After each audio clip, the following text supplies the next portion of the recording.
Audioslave presenta Malaz, el libro de los caídos. Los jardines de la luna. Por Steven Eriksen. Libro segundo, Daruistan.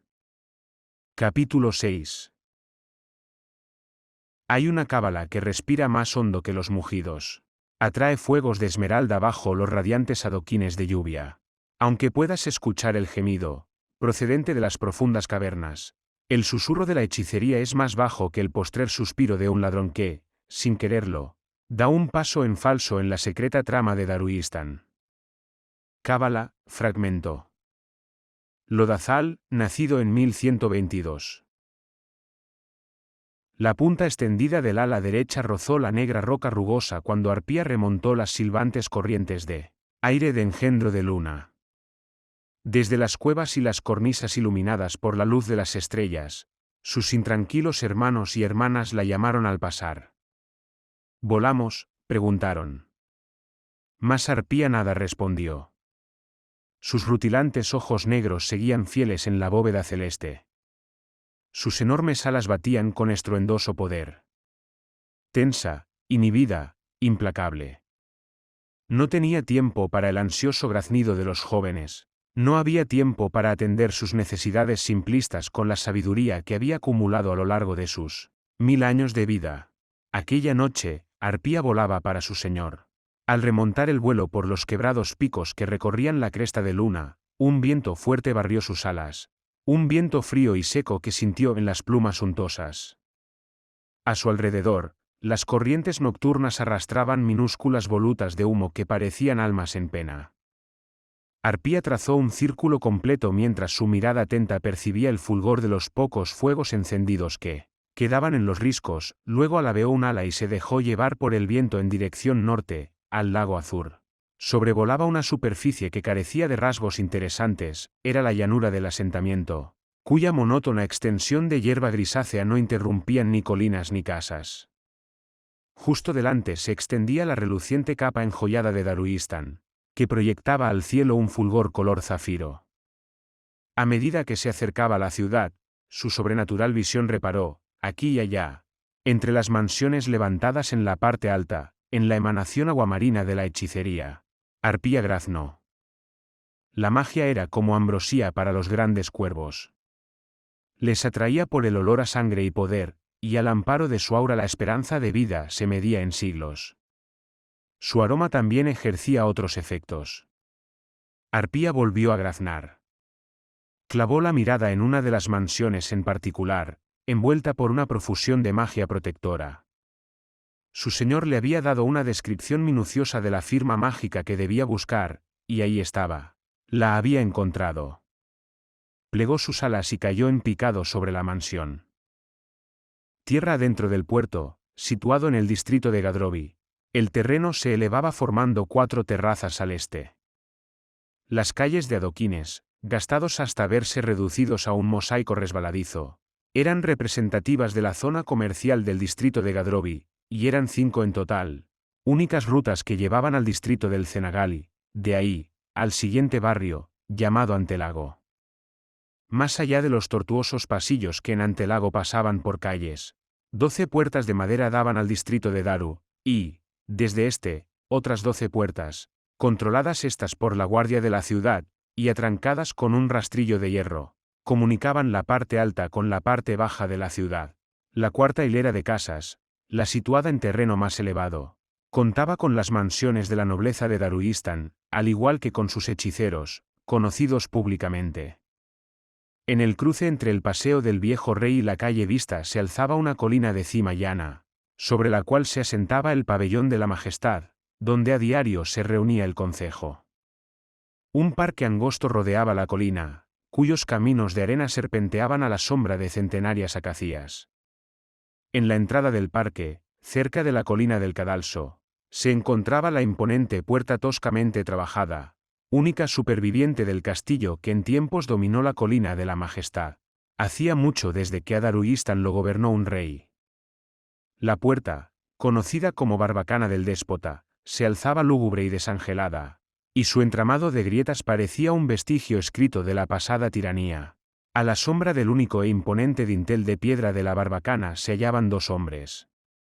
Uno de ellos, con el hombro apoyado en la roca, llevaba una cota de malla y un casco de cuero con la insignia de la guardia de la ciudad.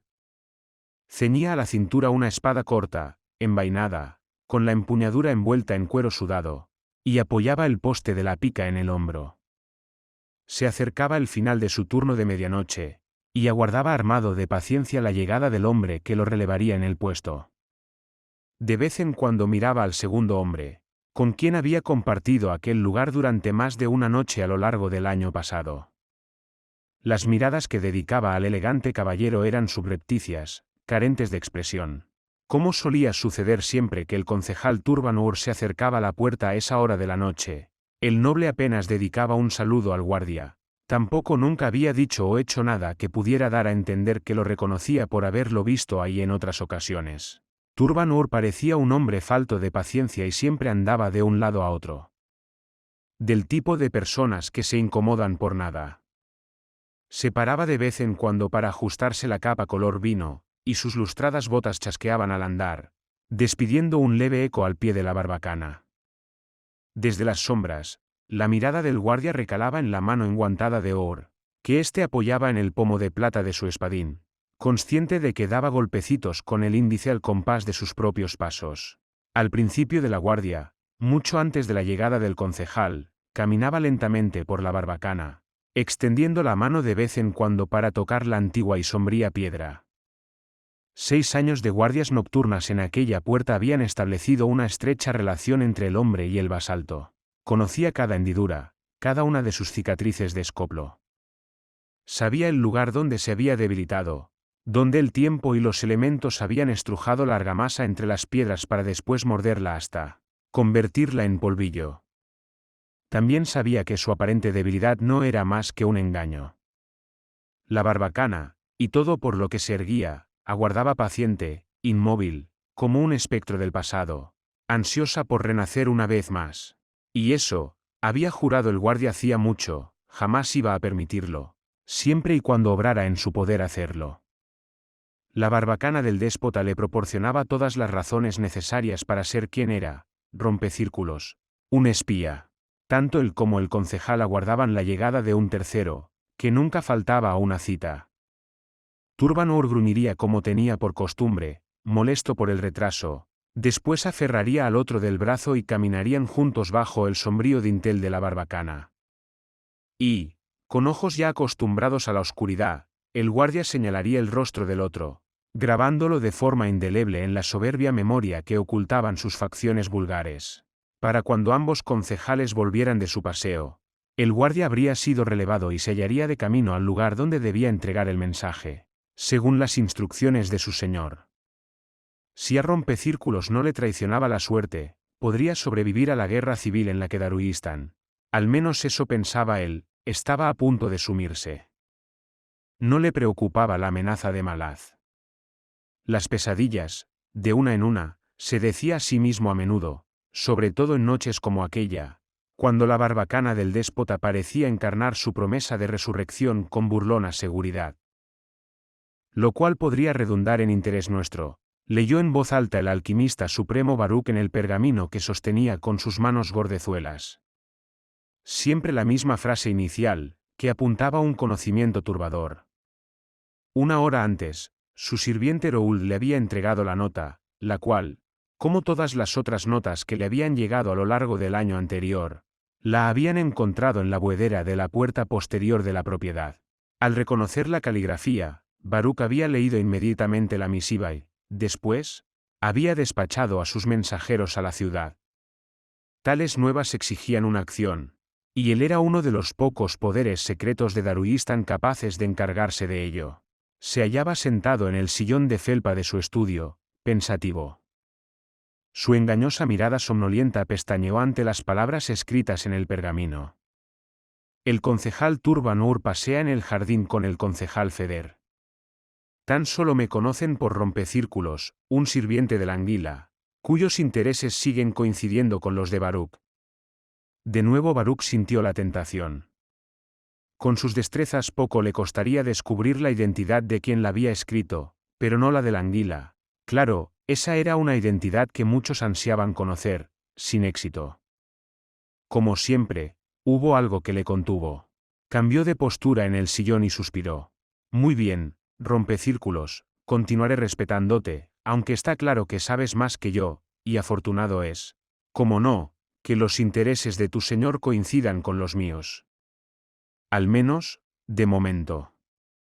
Arrugó el entrecejo, pensando en la anguila, en los intereses no revelados de ese hombre, o esa mujer. Disponía de la información suficiente como para reconocer la existencia de demasiadas fuerzas en juego, una amalgama de poderes ancestrales que no era nada despreciable. Cada vez resultaba más difícil salir en defensa de la ciudad de modo que nadie reparara en su intervención. Quizá por ello volvió a plantearse la eterna pregunta, también la anguila, fuera quien fuese, ¿le estaba utilizando? Por extraño que pudiera parecer, no le preocupaba demasiado esa posibilidad. Ya había pasado mucha información vital por sus manos. Enrolló cuidadosamente el pergamino y murmuró un sencillo hechizo. La nota, que desapareció con un plaz al caer por el aire, fue a reunirse con las demás en un lugar seguro. Baruch cerró los ojos. A su espalda, el embate de un viento que no tardó en caer hizo temblar los amplios postigos de la ventana. Al cabo, se produjo un golpecito en el cristal ahumado. Baruch dio un respingo y abrió unos ojos como platos. Un segundo golpe, más audible que el primero, le hizo darse la vuelta con una velocidad sorprendente para alguien con una barriga como la suya. Se puso en pie, de cara a la ventana. Había algo agazapado en el alféizar, algo que a través de los postigos tan solo se veía como una sombra negra. Baruch arrugó el entrecejo. Imposible. No había nada capaz de burlar las barreras mágicas que había impuesto sin ser detectado. El alquimista gesticuló con una mano y los postigos se abrieron. Tras la ventana guardaba un gran cuervo, que primero inclinó el cuello para mirar a Baruch con uno de sus ojos, y luego con el otro.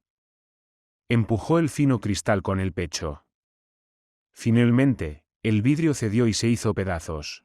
Abierta la senda, Baruch levantó ambas manos con un violento hechizo en la punta de la lengua. No malgastes tu aliento. Espetó el cuervo, sacando pecho y encrespando el plumaje para librarse de los restos del cristal. Has llamado a tus guardias. No es necesario, mago. Con un salto, el enorme pájaro se posó en el suelo. Te traigo noticias que agradecerás conocer. ¿Tienes algo de comer? Baruch estudió a la criatura. No tengo por costumbre invitar a ningún gran cuervo a mi morada, replicó. Tampoco eres un demonio disfrazado.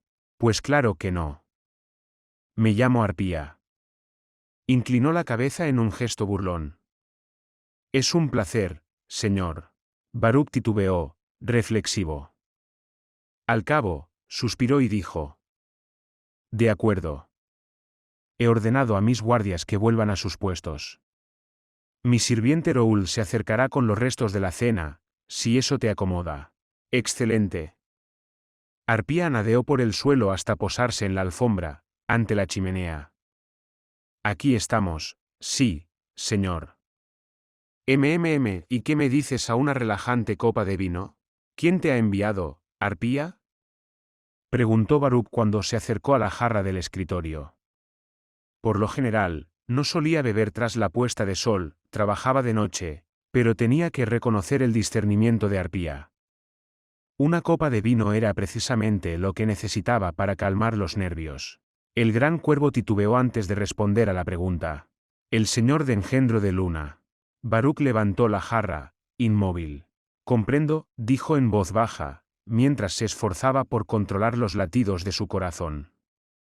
Depositó de nuevo la jarra encima de la mesa y, con una gran concentración, se llevó la copa a los labios. Estaba fresco, y al pasar por su garganta notó, en efecto, que se calmaba. En fin, dijo al volverse, ¿y qué puede ofrecerle un pacífico alquimista a tu señor? Arpía abrió el pico de tal modo que Baruch pudo reconocer que se trataba de una risa silenciosa. El pájaro clavó su brillante ojo en él. A juzgar por tu respuesta te falta el aliento, señor. Calma. Mi amo desea hablar contigo. Quiere venir aquí esta misma noche. Dentro de 1 hora. Y tú debes transmitirle mi respuesta. Solo si tomas rápidamente una decisión. Tengo cosas que hacer, después de todo. Soy algo más que una simple mensajera. Quienes saben reconocer la sabiduría cuando reciben pruebas de ella me tienen por alguien valioso. Soy Arpía, la mayor de los grandes cuervos de engendro de luna, aquella cuyos ojos han presenciado 1 millar de años de locura humana. De ahí mi harapienta capa y el pico roto, pruebas de vuestro indiscriminado afán de destrucción. No soy sino el testigo alado de vuestra eterna locura. Algo más que un simple testigo, replicó Baruch con cierta burla en el tono de voz. Es bien sabido que tú y los tuyos os alimentasteis en la llanura que se extiende ante las murallas de Pale. A pesar de ello, no fuimos nosotros los primeros en cebarnos de carne y sangre, Señor, no lo olvides. Baruch le dio la espalda. Lejos de mi intención defender a mi especie, murmuró, más para sí que para Arpía, cuyas palabras le habían herido. Reparó en los cristales que alfombraban el suelo, al pie de la ventana. Murmuró un hechizo reparador y observó cómo se recomponían. Hablaré con tu señor, gran cuervo. Asintió al ver que el cristal se levantaba del suelo y volvía a colocarse en el marco de la ventana. Dime, ¿tu señor desdeñará mis protecciones tan fácilmente como lo has hecho tú? Mi señor es honorable y posee una gran cortesía, respondió Arpía con cierta ambigüedad. Debo avisarle, pues.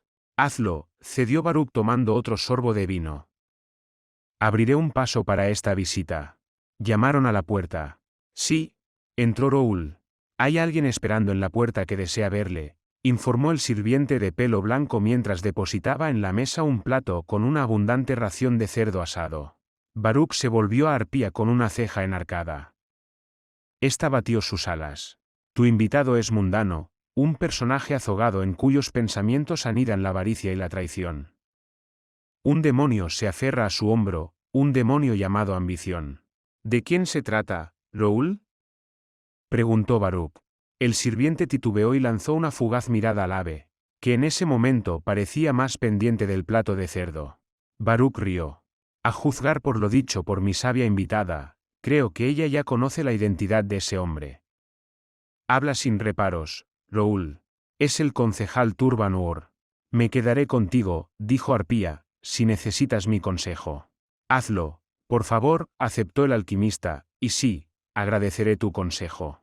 No soy más que un perro mascota, canturreó el gran cuervo con timidez, adelantándose a la siguiente pregunta de Baruch, así es.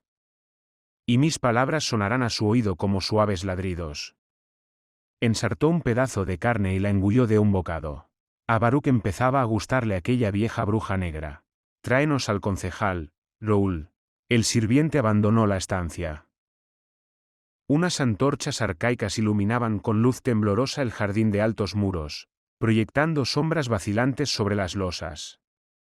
El viento soplaba tierra adentro procedente del lago, y agitaba las hojas, de modo que las sombras danzaban como diablillos. En la segunda planta del edificio había un balcón que daba al jardín. Tras las cortinas del ventanal se movían dos siluetas. Rayignon se encontraba agazapado en el muro del jardín, en un nicho de oscuridad bajo la cornisa de gablete. Estudió la silueta femenina con la paciencia de una serpiente. Era la quinta noche seguida que se situaba en aquel observatorio oculto. Numerosos amantes tenía Dama Simtal, aunque la había identificado a dos en particular, merecedores de una atención especial. Ambos eran concejales de la ciudad. La puerta de cristal se abrió y una figura salió al balcón. Rayik sonrió al reconocer al concejal Lim. El asesino modificó levemente la postura, deslizando una de sus manos enfundadas en un guante para tirar de la manivela engrasada. Sin apartar la vista del hombre que se apoyaba en la barandilla del balcón, Rayik introdujo cuidadosamente un virote. Una mirada a la punta de acero bastó para asegurarse. El veneno lanzó un húmedo destello a lo largo de los bordes afilados como cuchillas del proyectil. Devolvió la atención al balcón, donde vio que Dama Simtal se había reunido con Lim. No me extraña que no le falten amantes a esa, pensó Rayik mientras la observaba atentamente. Su cabello negro, que en ese momento llevaba sin alfileres, caía liso y brillante hasta la parte donde se estrechaba la espalda. Llevaba un camisón de gasa, y las lámparas encendidas en la habitación transparentaban perfectamente sus curvas. Desde el lugar donde se ocultaba, Rayik pudo escuchar su conversación. ¿Por qué el alquimista?, preguntó Dama Simtal, que parecía recuperar el hilo de una conversación que había empezado en el interior de la casa. Ese viejo gordo, que apesta a sulfuro y azufre, no parece que tenga ningún peso político. Ni siquiera es miembro del concejo. Lim rió en voz baja. Tu ingenuidad resulta encantadora, mi señora. Encantadora. Simtal se apartó de la barandilla y se cruzó de brazos.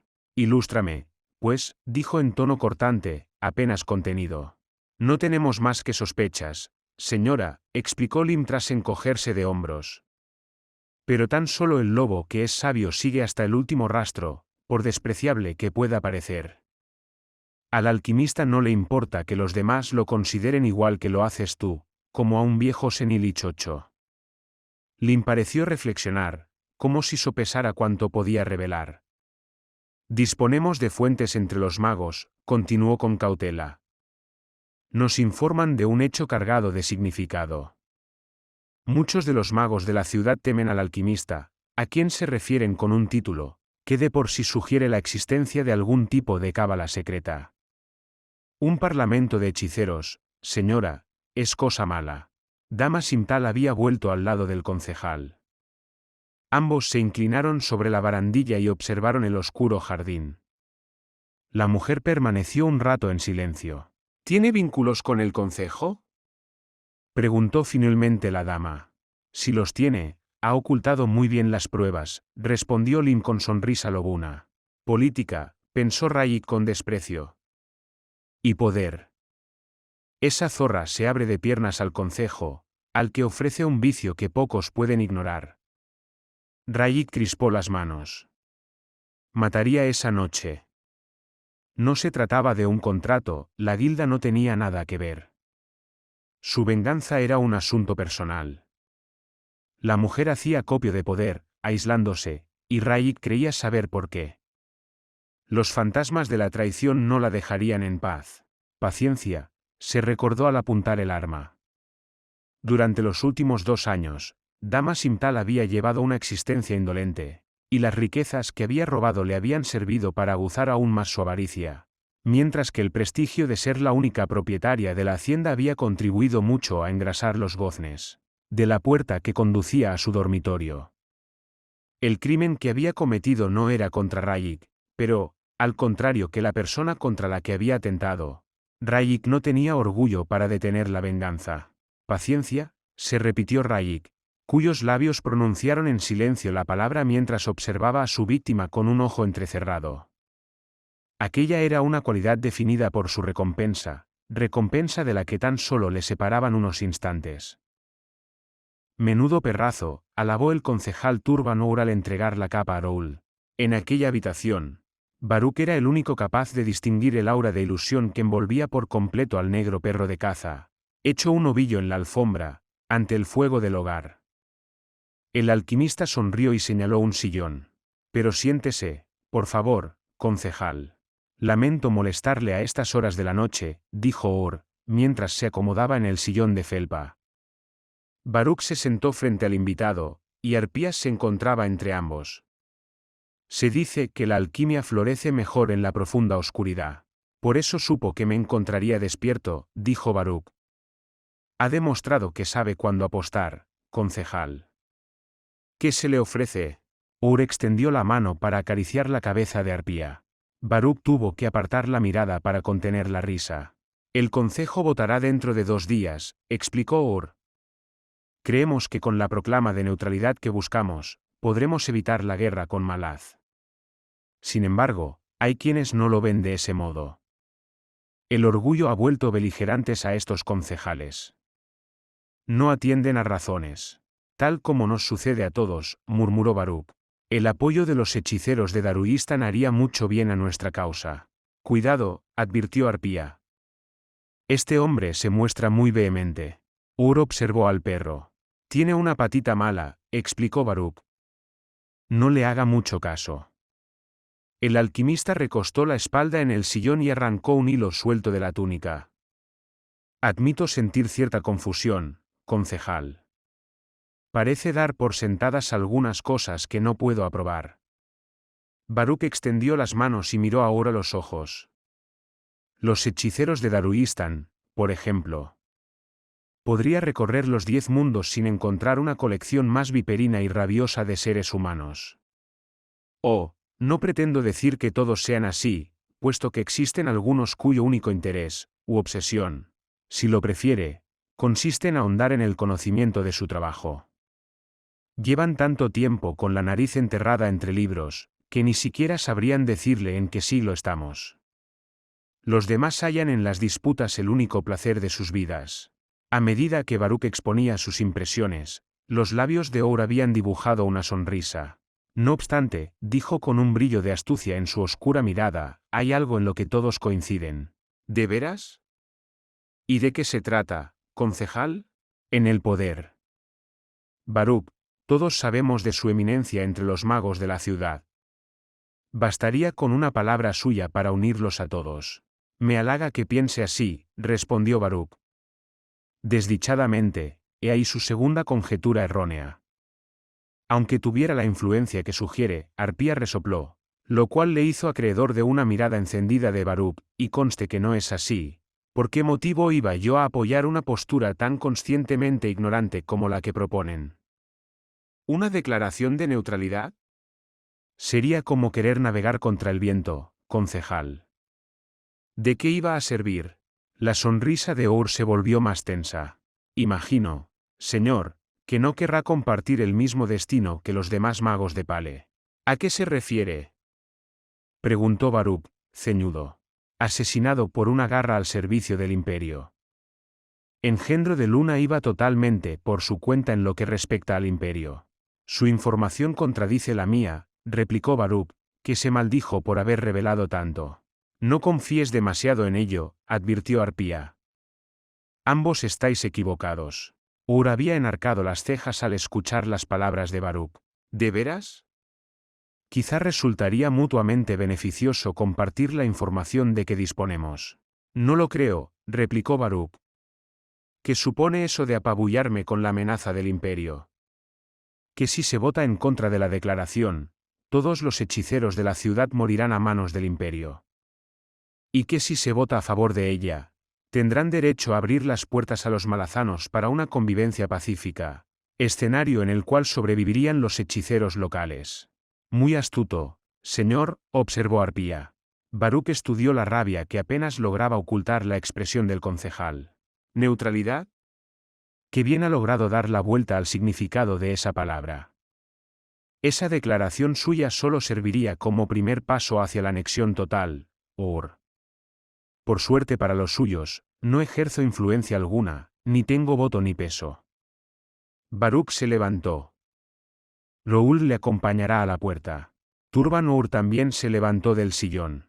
Ha cometido un grave error, dijo. Aún no se ha cerrado la letra de la declaración. Parece ser que haremos bien en eliminar cualquier consideración relacionada con los hechiceros de Daruistan. Ahí se la ha jugado, observó Arpía. Aguijonéalo a ver qué más suelta. Baruch se acercó a la ventana. Tan solo cabe esperar que los suyos no obtengan la victoria al término de la votación, dijo secamente, de espaldas al concejal. Ur replicó tan acalorada como apresuradamente. Mis cuentas me dicen que hemos alcanzado la mayoría esta noche, alquimista.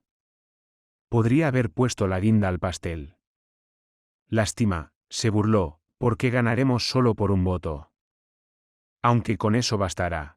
Baruch se volvió a Ur cuando Roul entraba en la estancia con la capa del concejal doblada en el brazo. Arpía se desperezó en la alfombra. Que de todas las noches hayan escogido esta para tentar con tales palabras a una miríada de destinos, dijo con fingido y burlón abatimiento. El gran cuervo ladeó la cabeza. Le había parecido oír el sonido metálico de una moneda al girar. Débilmente, como a una gran distancia. La sacudida de poder que se produjo en algún punto de la ciudad hizo temblar a Arpía. Rayik no aguardó a que llegara el momento. No más indolencia para Dama Simtal. El final de tantos lujos llegaría esa noche. Las dos figuras se apartaron de la barandilla y se volvieron a la puerta de cristal. Rayik tensó el dedo sobre el gatillo. De pronto se quedó como paralizado. Un sonido metálico reverberó en su mente, susurrándole una serie de palabras que lo sumieron en un repentino baño de sudor. De pronto todo cambió en su mente. Su plan de venganza rápida se derrumbó, aunque de las ruinas surgió uno más, elaborado. Todo esto había sucedido entre latido y latido de corazón. Se aclaró la vista de Rayik. Dama Simtal y el concejal Lim se encontraban ante la puerta. La mujer se dispuso a correrla a un lado. Rayik desplazó un poco la mira de la ballesta, y después apretó el gatillo. El arma dio un brusco tirón hacia arriba, mientras el virote se dirigía hacia su objetivo tan rápido que se volvió invisible hasta que lo alcanzó. En el balcón, una de las dos figuras se volvió, encajado el impacto, con las manos extendidas. La puerta de cristal se hizo añicos cuando la víctima la atravesó. Dama Simtal gritó horrorizada. Rayik no esperó un latido de corazón más. Giró sobre sí hasta quedar boca arriba. Deslizó la ballesta en el estrecho saliente que mediaba entre la cornisa y el tejado. Después se deslizó muro abajo y se descolgó por fuera mientras se oían las primeras voces de alarma en la hacienda. Al cabo de un instante cayó hasta posarse como un felino en el callejón. El asesino se puso en pie, se ajustó la capa y, luego, caminó por la callejuela lateral, lejos de la hacienda. No habría lugar para la indolencia en la vida de Dama Simtal. Ni tampoco para una muerte rápida. Un miembro muy poderoso y muy respetado del concejo de la ciudad acababa de ser asesinado en su balcón. Sin duda, la esposa de Lim, su viuda, mejor dicho, tendría algo que decir al respecto de lo sucedido. La primera fase, se dijo Rayik mientras atravesaba la puerta de Oserk y descendía la amplia rampa que conducía al distrito de Daru. Solo la primera fase, el gambito de apertura, una indicación para Dama Simtal de que la caza había empezado. Con ella misma, eminente dama, representando el papel de la presa. No será fácil, esa mujer no es nueva en el juego de la intriga. Correrá más sangre, susurró en voz alta al doblar una esquina y acercarse a la entrada, poco iluminada, de la taberna del Fénix. Pero al final caerá, y con su caída una antigua amistad se verá encumbrada. Se acercaba a la taberna cuando alguien asomó de las sombras de un callejón contiguo. Rayik se detuvo. La figura llamó su atención con un gesto y se amparó de nuevo en la oscuridad. Rayik la siguió. Ya en el callejón, esperó acostumbrar la vista a la escasa luz. Mientras, el hombre que tenía delante lanzó un suspiro. Es muy probable que la venganza te haya salvado el pellejo esta noche, dijo con amargura. Rayik apoyó un hombro en la pared y se cruzó de brazos. ¿Cómo?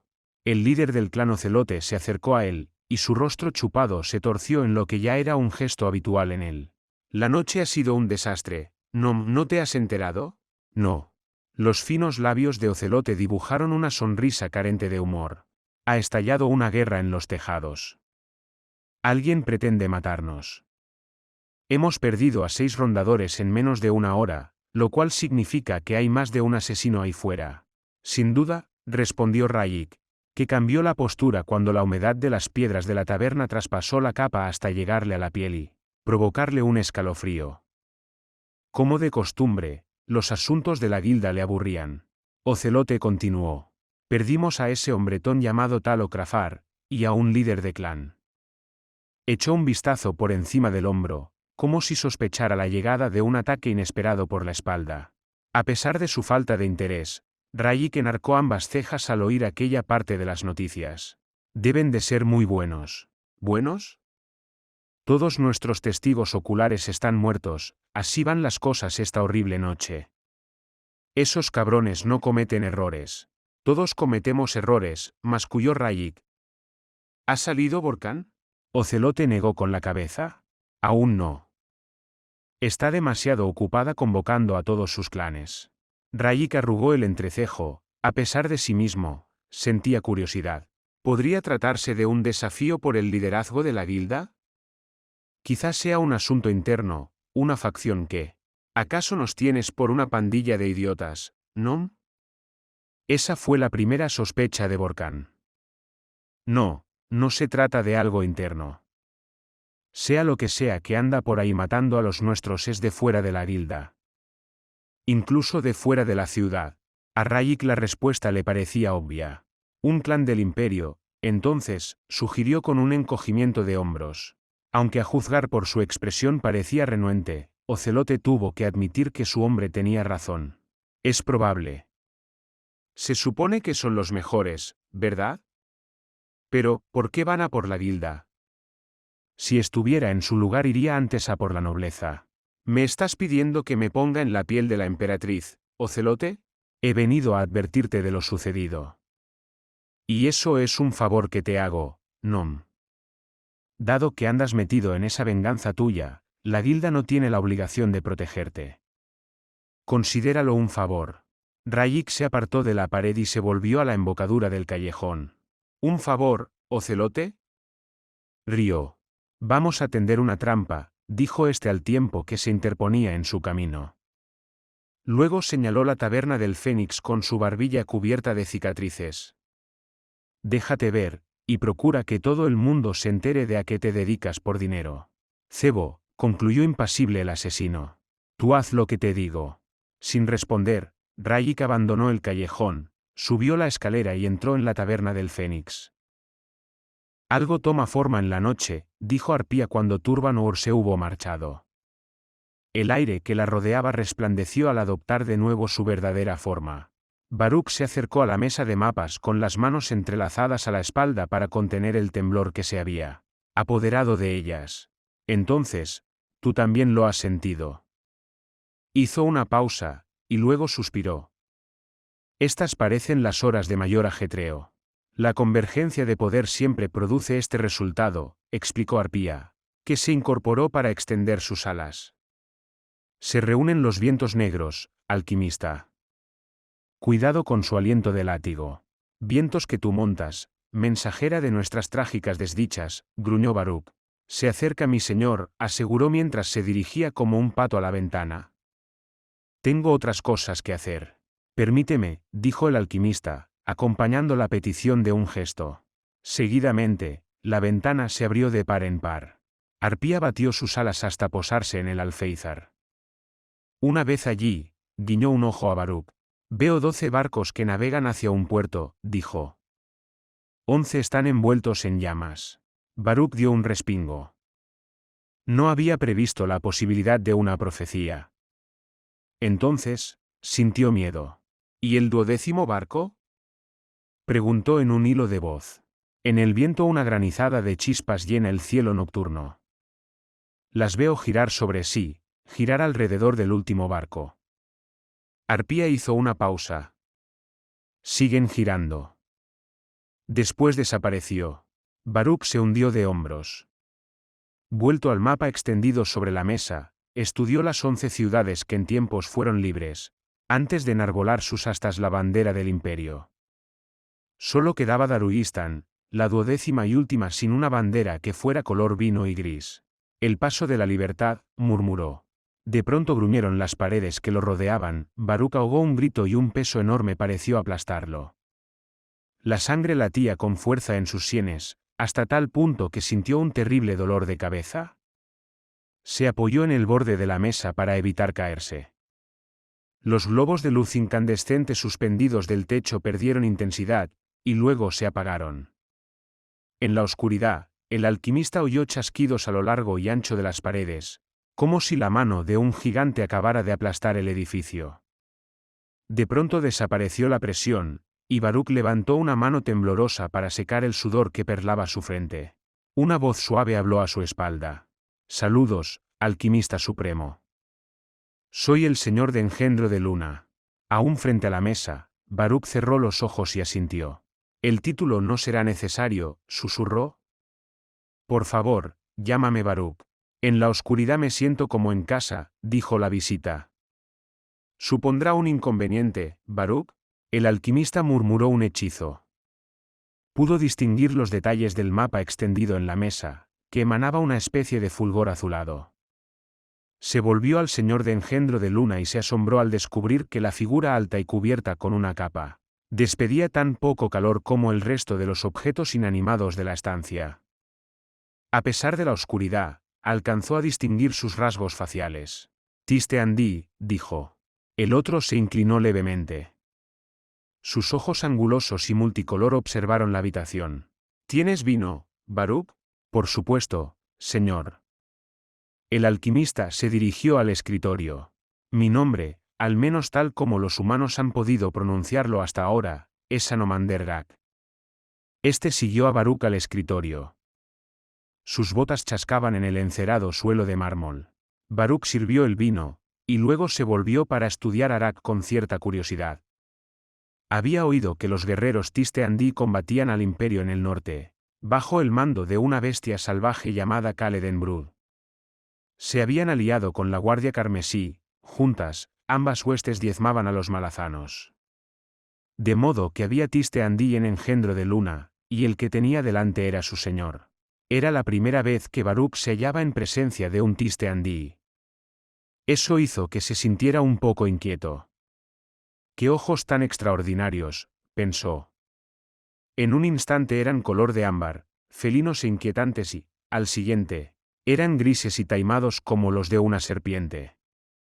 Un auténtico arco iris de colores capaz de reflejar todos los estados de humor. Se preguntó si serían capaces de mentir. La biblioteca del alquimista incluía algunas copias de los tomos que habían sobrevivido de la obra La locura de Gotos, escritos Hagut que databan de hacía milenios.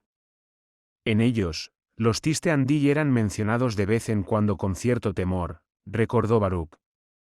Gotos mismo, un mago Hagut que había descendido a las sendas más profundas de la magia ancestral, había alabado a los dioses de aquellos tiempos porque los Tiste-Andí fueran tan pocos en número. Si acaso, la misteriosa raza de piel negra había disminuido desde entonces. Anomandergak tenía la piel negra como el azabache, lo cual coincidía con las descripciones de Gotos, aunque su melena poseía el color de la plata. Sus rasgos eran marcados, como tallados en ónice, con grandes ojos de pupilas verticales con una leve inclinación hacia arriba. Llevaba un mandoble atado a la amplia espalda con una correa. El pomo de plata que representaba un cráneo de dragón y la arcaica empuñadura asomaban por la vaina de madera, que fácilmente debía de alcanzar los 2 pies. La espada emanaba poder, un poder que emponzoñaba el ambiente como la tinta negra se extendía en un estanque de agua. Baruch estuvo a punto de retroceder al reparar en ella, puesto que por un instante creyó ver una vasta oscuridad que bostezaba ante él, gélida como el corazón de un glaciar, que hedía antigüedad y que emitía un imperceptible ronroneo. Baruch apartó la mirada del arma, y al levantarla encontró los ojos de Arak, que a su vez le observaba. El Tiste-Andí compuso una sonrisa, luego tendió a Baruch una de las copas llenas de vino. ¿Demostró Arpía su habitual afición por el drama? Baruch pestañeó, y no pudo evitar sonreír también. Nunca ha sido muy modesta a la hora de demostrar su talento. ¿Nos sentamos? Por supuesto, respondió Baruch, algo más relajado a pesar de la situación. Gracias a sus años de estudio, el alquimista sabía que un gran poder confiere una forma distinta a todas las almas. De haber sido retorcida la de Arak, Baruch lo hubiera sabido de inmediato. Sin embargo, el dominio del señor de engendro de luna parecía absoluto. Ya de por sí, eso infundía temor. Era él quien daba forma a su propio poder, y no al revés. Semejante control era, en fin, era inhumano. Tuvo la sospecha de que aquel no sería el primer descubrimiento respecto del mago guerrero que le dejaría tan asombrado como espantado. Ella arrojó sobre mí todo lo que tenía a su alcance, dijo de pronto Arak. Los ojos del Tiste-Andí relucieron verdes como el gélido hielo. Sobresaltado por la vehemencia de aquellas palabras, Baruch arrugó el entrecejo. ¿Ella? Ah, claro, la emperatriz. Y aún así, continuó Arak, no pudo conmigo.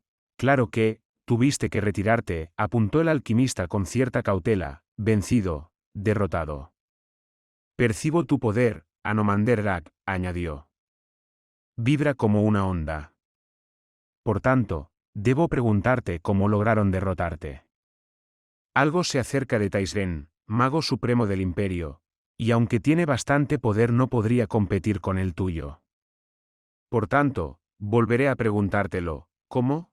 Con la mirada en el mapa, Rak respondió a la pregunta de su anfitrión. He destinado a mis hechiceros y a mis huestes a la campaña que Brud libra en el norte. En mi ciudad hay niños, sacerdotes y 3 ancianos y pedantes hechiceros. ¿Ciudad? ¿Acaso hay una ciudad en el interior de Engendro de Luna? No puedo defender toda una luna, prosiguió Rak. No puedo estar en todas partes a la vez. Y en lo que respecta a Taisren, nada le importan las personas que tiene a su alrededor. Pensé en disuadirle, en hacerle pagar un precio demasiado alto, negó con la cabeza, perplejo. Y luego miró a Baruch, me retiré para salvar el hogar de mi pueblo. Y dejaste que Pale cayera. Baruch cerró la boca, maldiciendo su falta de tacto. Sin embargo, Rak se limitó a encogerse de hombros. No había contado con sufrir un asalto a gran escala. Mi sola presencia había mantenido a raya al imperio durante casi 2 años. He oído que el imperio anda falto de paciencia, murmuró Baruch, pensativo. Querías verme, Anomander-Rak, y aquí me tienes. ¿Qué deseas de mí? Una alianza, respondió el señor de Luna. ¿Conmigo? ¿Una alianza personal? Ahórrate las burlas, Baruch, advirtió de pronto Rak, cuya voz adquirió la gelidez del hielo. No voy a dejarme engañar por ese concejo de mamarrachos que no hacen más que discutir en el pabellón de la majestad. Sé que quienes rigen Daruistan son Baruch y sus magos. Se levantó del sillón y le miró con sus ojos grisáceos. Voy a decirte algo. Para la emperatriz, su ciudad es la única perla en este continente de fango. La quiere, y por lo general suele conseguir todo lo que se propone. Baruch se agachó para arrancar un hilo del repulgo de la túnica. Comprendo, dijo en voz baja. Pale contaba con magos. Por supuesto, aseguró Rak, ceñudo.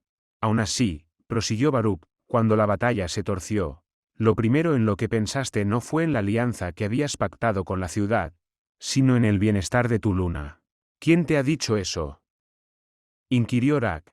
Baruch levantó ambas manos. Algunos de esos magos lograron huir. ¿Se encuentran en la ciudad? Preguntó Rak, cuyos ojos se habían vuelto negros como la noche. Al verlos, Baruch empezó a sudar bajo la túnica. ¿Por? Preguntó. Quiero sus cabezas, respondió el otro, como si nada. Luego llenó de nuevo la copa y tomó un sorbo. Una mano helada acababa de cernirse sobre el corazón de Baruch, y asía con más fuerza en ese momento. En los últimos latidos de ese mismo órgano, el dolor de cabeza se había vuelto insoportable. ¿Por qué? Preguntó de nuevo, en un tono que parecía más un grito ahogado. Si el Tiste Andí reconoció la súbita incomodidad del alquimista, no dio muestra alguna de ello. ¿Por qué? Pronunció aquellas palabras como si las catara en la boca igual que se hace con el vino, mientras en sus labios se perfilaba una sonrisa.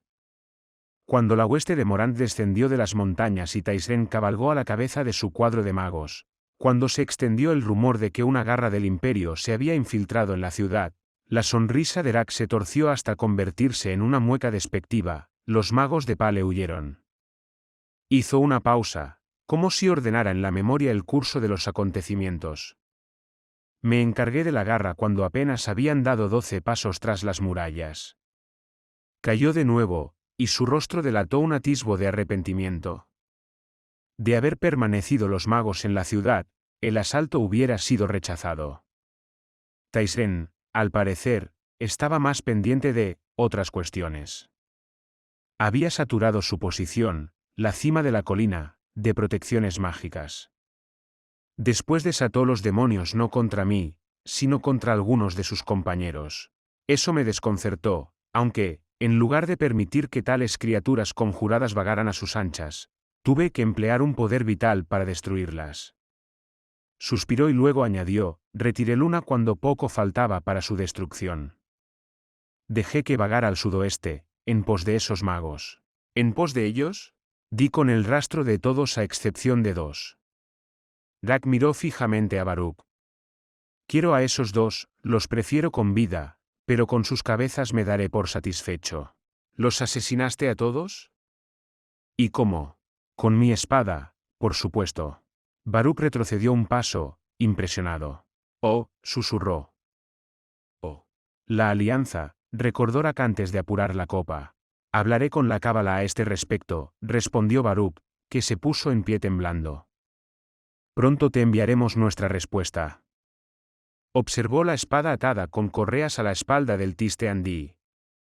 Dime, si atrapas a esos magos con vida, ¿utilizarás esa espada para acabar con ellos? Por supuesto, aseguró Dak, ceñudo. En tal caso, tendrás sus cabezas, decidió Baruch, cerrando los ojos y volviéndose. A su espalda, Dak rompió a reír. Tu corazón alberga demasiada compasión, alquimista.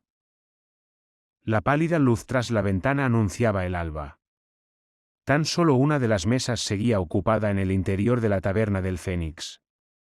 A ella se sentaban 4 hombres, uno de ellos dormido en la silla, con la cabeza sobre los restos de la cerveza caliente. Roncaba, y mucho. Los demás jugaban a las cartas, 2 de ellos con los ojos inyectados en sangre de puro cansancio. El último estudiaba la mano y hablaba. Y hablaba. Y luego también recuerdo aquella vez que salvé la vida de Rayik Nom, al final de la calle de la víspera. 4, no, 5 corruptos rufianes habían acorralado al chico contra una pared. Apenas se tenía en pie el pobre Rayik, debido al centenar de cuchilladas que tenía en todo el cuerpo.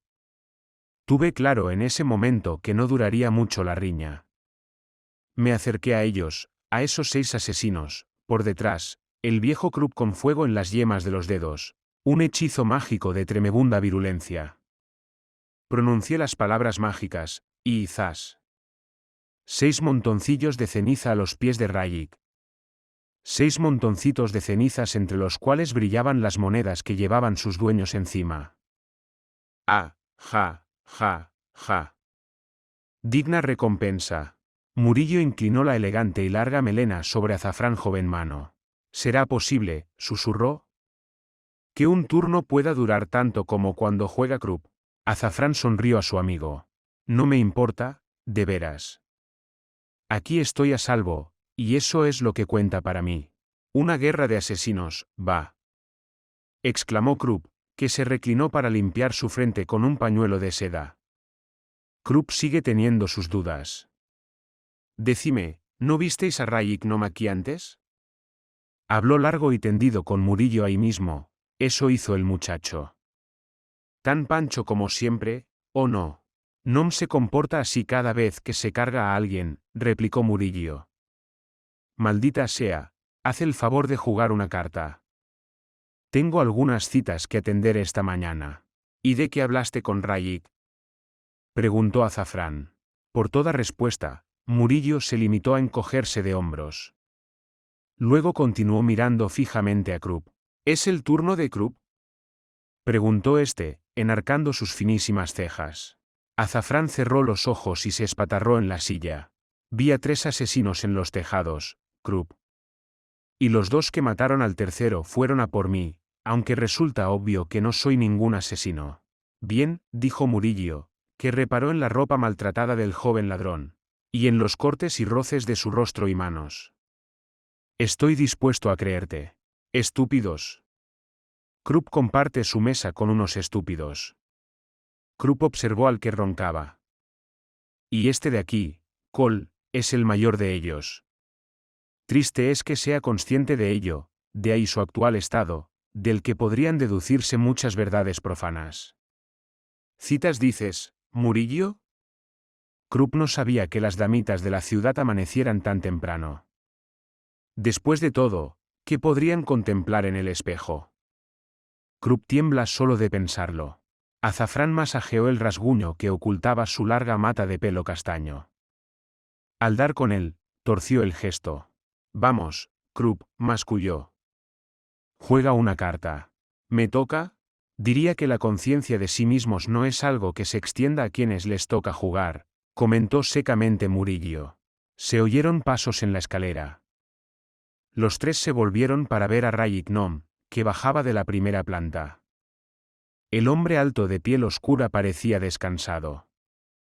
Llevaba la capa de día, de color púrpura, sujeta al cuello con un broche plateado de nácar. Acababa de hacerse sendas trenzas, que de algún modo enmarcaban su rostro estrecho y recién afeitado.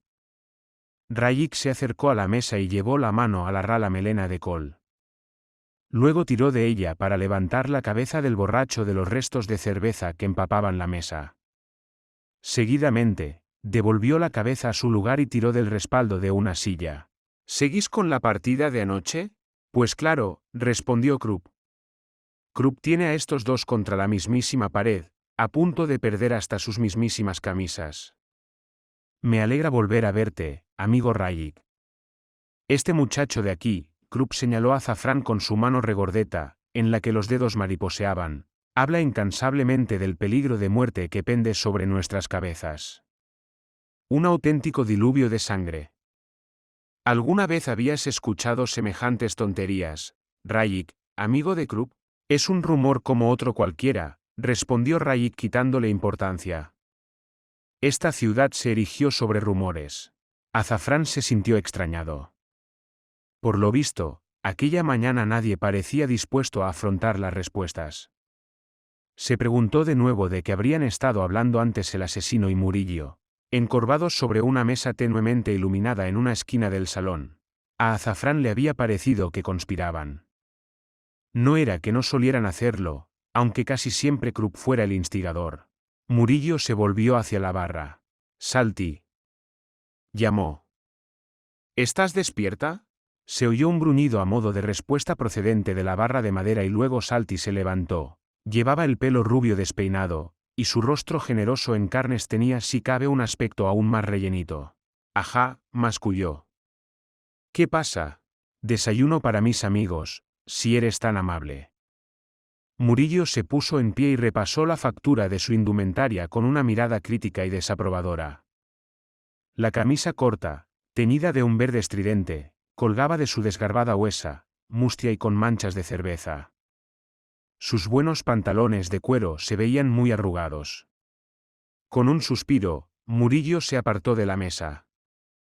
Debo darme un baño y cambiarme de ropa. Por lo que respecta a la partida, me rindo consumido por la desesperanza. He llegado a la conclusión de que Krupp jamás jugará su carta, y que por tanto nos sumirá en un mundo inverosímil, plagado de sus recuerdos y reminiscencias, en lo que potencialmente parece ser que será una eternidad.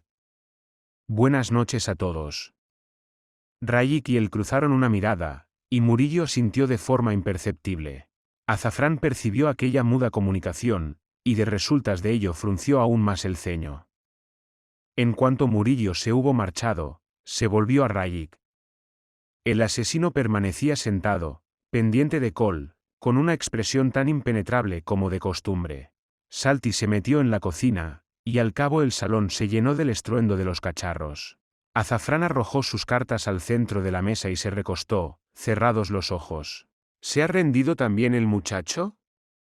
Preguntó Krupp. Azafrán asintió. Ajá, Krupp sigue imbatido. Dejó las cartas y remetió el pañuelo que llevaba alrededor del grueso cuello. En la mente del ladrón iba en aumento la sospecha de que existía una intriga.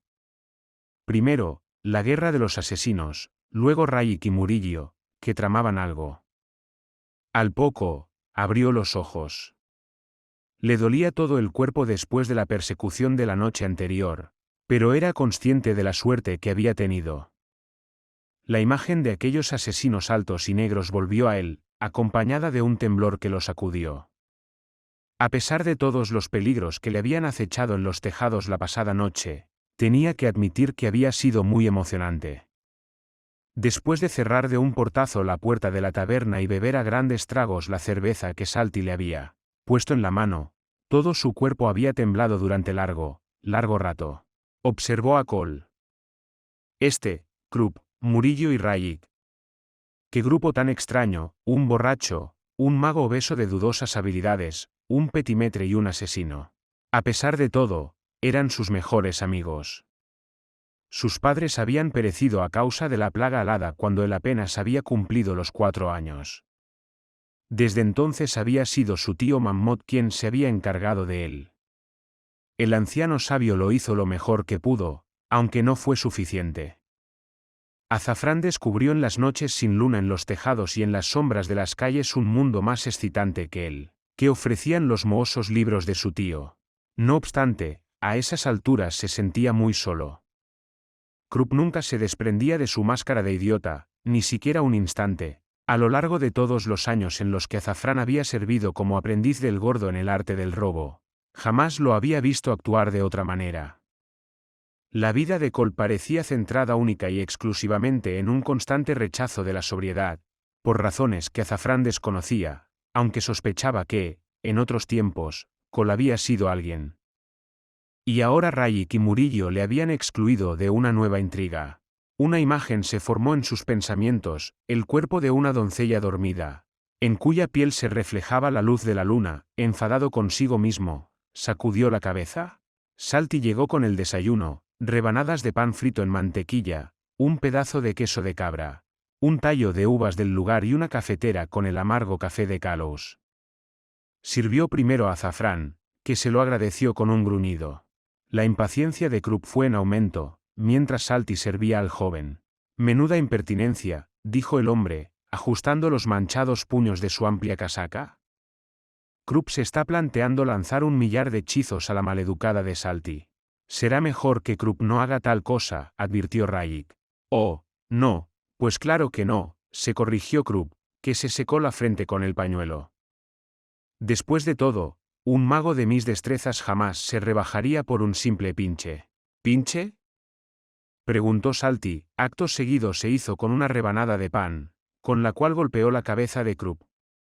No te preocupes, dijo mientras se dirigía de vuelta a la barra. Con un pelo como el tuyo, nadie se dará cuenta.